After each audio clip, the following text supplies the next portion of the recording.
What is going down, everybody? It's Unbeatable Jacob. I'm here today to provide you all with shooting tips. I think this video will help a lot, especially for new players on NBA 2K24. Now, the first one is going to be very simple. Make sure you guys are hardwired with an Ethernet cord instead of using Wi-Fi if at all possible. This is going to help improve latency, lag spikes, etc. when shooting online. The next tip is going to be a little bit of a shock for a lot of you all, but I'm going to recommend it right off bat. And that is going to be turning off your shot meter before you even practice or do anything related to shooting in this game.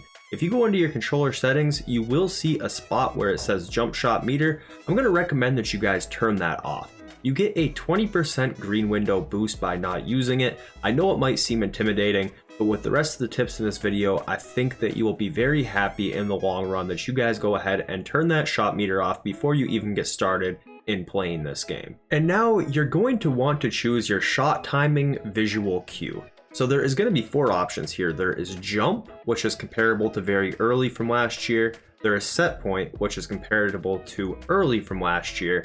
There's push, which is like late from last year. And there is release, that's like very late from last year.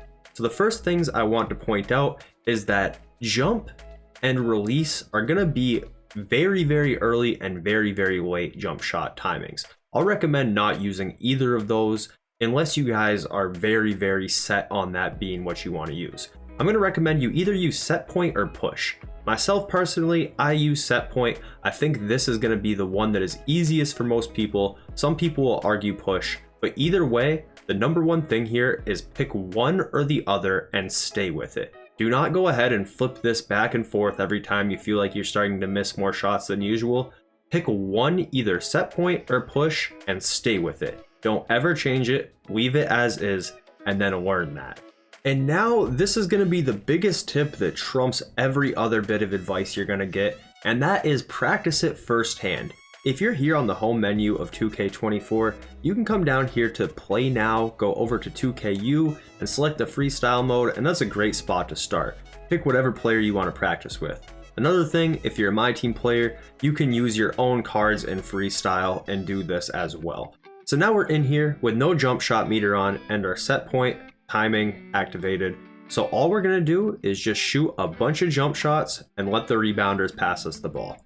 So once you get used to where that release point is, you'll know it like the back of the hand for that individual player. So right now, as I'm using Steph Curry, I can tell straight away if I let go of the ball right when the ball gets to his face, it's going to be green every time. So right now I am just watching the ball release from his face. I hold down square once he catches the ball, and once it gets to his face, I'm letting go of it, and it's going to be green every single time.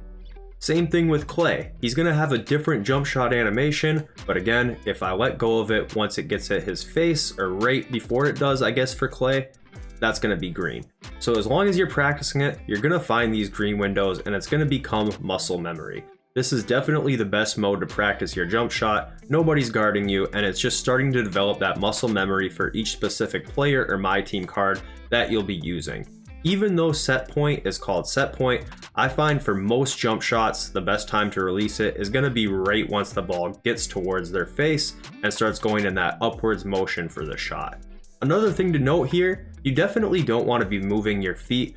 Fades are more advanced shots and they are good to use, but if you're just getting used to the game, you don't want to be running in a direction and shooting fades like that, because those are going to be way, way harder to time. So you want to make sure your feet are set, you're stable, and every time you're going to get the exact same animation where once you start holding square, you'll be letting go of it right once the ball gets to their face, and it's going to be green almost every single time once you start to develop that muscle memory.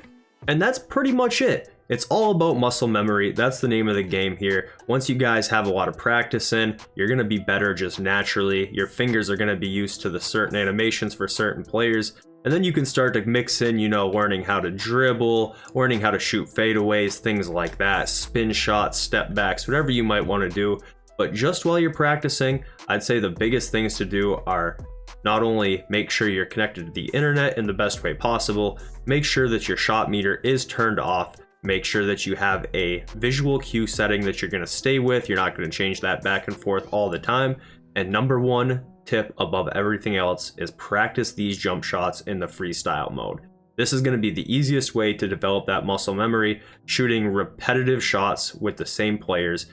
Know where the release point is for each individual player, and in no time you'll be shooting pretty much knocked down wide open every single time you have the opportunity. I hope this helped you guys. If you have any questions, feel free to reach out to me on Twitter. My handle will be on the screen right now. I guess not up there, it'll probably be like down there, but either way, appreciate you guys watching. Talk to you soon.